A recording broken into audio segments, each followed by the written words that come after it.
How to make thumbnails in Canva. Welcome guys, in today's video I'll be going to show you how to make thumbnails in Canva. First you want to make sure you're logged in into your account. Then you want to create a design and search for YouTube thumbnail. Click on YouTube thumbnail.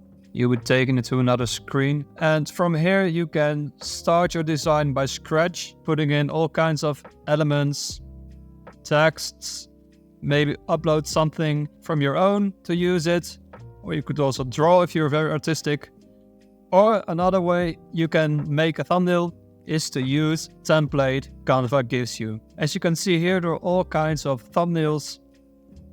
Let's say we want to click on this one.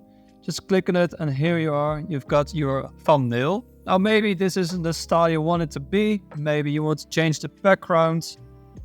I just want to do white maybe, a little bit grayish. Or maybe you want to not put in $5,000 but $500 but $5,000.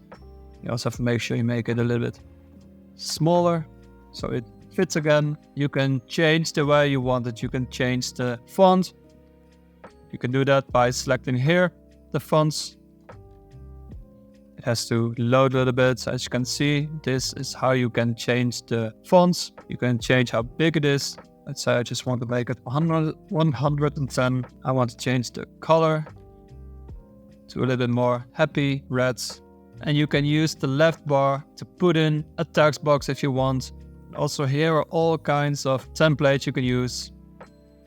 Here you've got all kinds of elements, arrows, line, figures. Well, some of them are for free, some of them are for the pro version.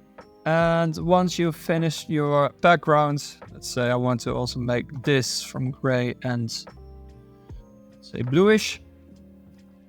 And once you're satisfied with your thumbnail, you can save it and you can download it by clicking on the share button. Click on download. Here you can select the file type. Maybe you want to use this one.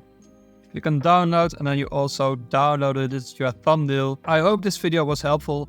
Thank you for watching.